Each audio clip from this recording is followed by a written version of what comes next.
Эрхэм монголчуудаа эртний түүхт энэ үлгийн нутагт 860 жилийн тэртээ эзэн бог Чингис хаан мэндэлж бага залуу эдэр насаа өнгөрүүлж Монгол туурхтныг нэгтгэн их Монгол улсаа байгуулж дэлхийн соёл иргэншил хүн төрөлхтний түүхийг 200-ны туршид тодорхойлсон эзэнт гүрнийг үндэслэн байгуулжээ. 1962 онд эх оронч Дармын төмөр очрын санаачлагаар уран баримч Лувсан цэрэнгийн мах болын бүтээсэн завгар удирдлагаар Хинтээ аймгийн Дадал суманд Чингис хааны гэрэл төшөөг зохицлоосон үзэл сурталын туйшрлын тухайн цаг үед Чингис хаанаа дээдлэн шүтэх нийт монголчуудын оюун санааны цогц илэрхийлэл байсан билээ.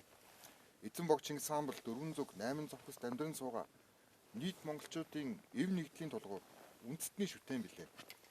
Чингис хаанаар овлогдох бидний өвөг дээдсийн баларшгүй соёл, давтагчгүй өв дэлхийд даяар тархан төгсөөр байна. Чингис хааны мэндэлсний 860 жилийн тэгшөөр тохиолдуулж 11,000 гаруй их үзмэр гадаадын 10 гаруй улсын музей, номын сангийн архив таталагддаг эд үлгийн зүйлсийн хуулбар бүхий Чингис хаад язгууртны музейг ашиглалтанд оруулж нийт монголчууд бидний түүх соёлыг сонирхох олон улсын жуулчдад зориулсан үүдээр нийлээ. Монгол Улсын засгийн газраас 2023-аас 24 оныг Монголд зочлох жил болгон зарлаж, аялал жуулчлалын салбарыг хөгжүүлэх, Монгол Улсын соёл эдийн засаг, дэд үтцийн цогц хөтөлбөрийг үе шаттайгаар хэрэгжүүлэхээр ажиллаж байна. Их эзэн Чингис хааны сүл хиймэр Монгол орныг минь үн мөнхөд ирэх болтугай.